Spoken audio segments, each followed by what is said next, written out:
क्या बात कर रहे हो? What's up guys, myself Achika and very good morning. Again, you're welcome on your YouTube channel Be Positive.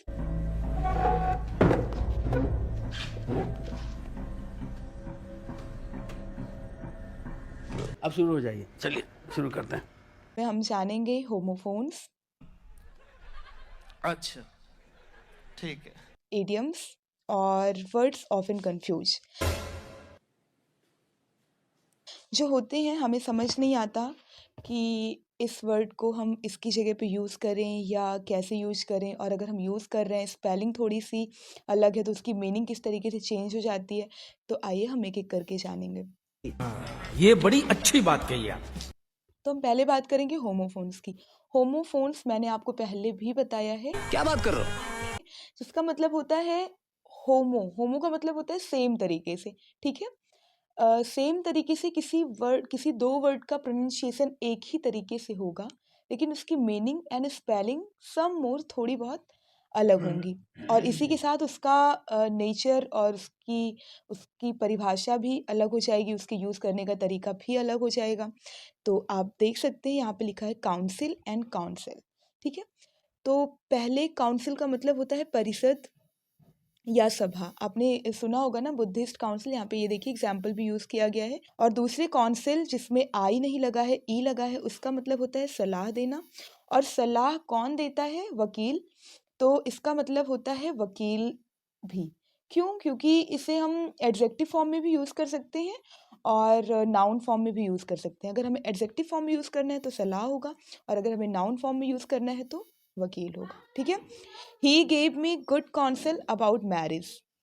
उसने मुझे विवाह के लिए उत्तम सलाह दी, मैं मजाक कर रहा था। ठीक है। एंड अगर हम वकील की बात करें, my uncle is a famous council. तो मेरे चाचा जी या मामा जी बहुत प्रसिद्ध वकील है। आपको समझ आ रहा होगा यूज़ इसका। दूसरा है चेक एंड चेक। तो चेक का मतलब ये आप देखते होंगे कि चेक कर लो, तो इसका मतलब हो गया यहाँ पे ठीक तरह से देखना। एंड चेक द फाइटिंग, तो इसका मतलब होता है रोकना। आप चेस खेलते होंगे और क्या? ना, तो उसमें चेक दिया जाता है, यानी कि बिल्कुल रोका जाता है, अलर्ट किया जाता है कि रुक जाओ, अब आगे आओगे तो खतरा है। रिस्क है। तो इस तरीके से यहाँ पे यूज़ किया गया है। और एग्जाम्पल देखिए, he could not check my account. तो यहाँ पे ये दोनों ही चीज़ें बता रहा है कि एक तो वो मेरा अकाउंट चेक नहीं कर सकता, यानी कि उसकी जांच पड़ताल नहीं कर सकता, और एक तो वह मेरा अकाउंट बंद नहीं कर सकता, रोक नहीं कर सकता। All right. और दूसरा है QUE, जिसका मतलब होता है चेक, जो होता है बैंक का चेक, ठीक है। आप समझ रहे होंगे। Please give me a cheque of 6,000 rupees. हमारी तरफ से ना है। तो ये क्लियर है, समझ आ रहा होगा। दूसरा है वर्ड्स ऑफन कंफ्यूज। क्या है? क्या है? जिससे हम कंफ्यूज हो जाते हैं। यहाँ पे देखिए, ड्यूअल एंड ड्वेल। तो ड्वेल का मतलब होता है दोहरा, जैसे कि ड्वेल सिम का फ़ोन है, ठीक है। इस तरीके से हम बात करते हैं। डुअलिटी, डुअल से ही डुअलिटी बनी है कि मतलब दोहरा व्यवहार। तो आप समझ रहे होंगे, we should not adopt dual policy. हमें दोहरी पॉलिसी स्वीकार नहीं है।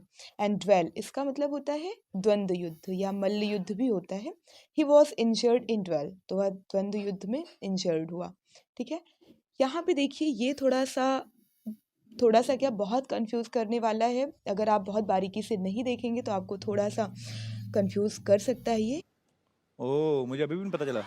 डेफरेंस है एंड डिफरेंस है। डेफरेंस की स्पेलिंग देखिए DEFERENCE, एंड डिफरेंस की मीनिंग देखिए DIFFERENC, ठीक है। डेफरेंस का मतलब होता है रेस्पेक्ट के सेंस में, यानी कि आदर करना। You should deference your elders. आप इसको थोड़ा सा प्रोनाउंसिएशन भी इसकी अलग है, लाइक डिफरेंस बोलते हैं आप उसे, जो अंतर के सेंस में आता है, और इसे हम डेफरेंस बोलेंगे, बिल्कुल लाइट। अब आइए हम बात करते हैं डिफरेंस की। डिफरेंस का मतलब वही आप जानते हैं, अंतर होना होता है, डिफरेंस बिटवीन, ठीक है। There is a great difference in nature of twins. तो ये मतलब जो भी जुड़वा सिबलिंग्स हैं, उनके नेचर में बहुत ज़्यादा अंतर है। आप समझ रहे होंगे। आप इसे यूज़ करिएगा और ध्यान रखिएगा यूज़ करते टाइम भी। अच्छा ठीक है।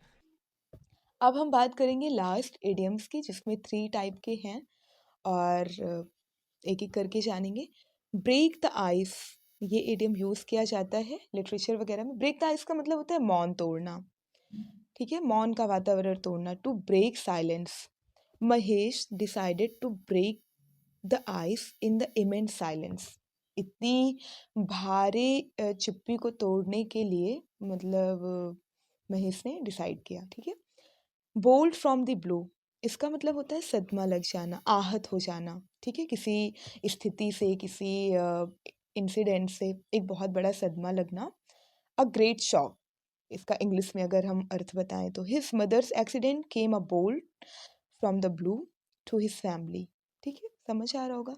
थर्ड है बियर द ब्रंट ऑफ, इसका मतलब होता है कि किसी लड़ाई झगड़े के, किसी बहुत बड़े आक्रमण का जो मतलब सामना करना, जो सबसे फ्रंट पे होते हैं उनको क्या होता है, यहाँ पे लिटरली अगर हम मीनिंग जाने तो आग लगती है और उसमें जो सबसे सामने होते हैं वो सबसे ज़्यादा जलते हैं, ठीक है। तो इस तरीके से ये मीनिंग ली गई है, आक्रमण का मुख्य भाग सहना, बेयर द ब्रंट ऑफ।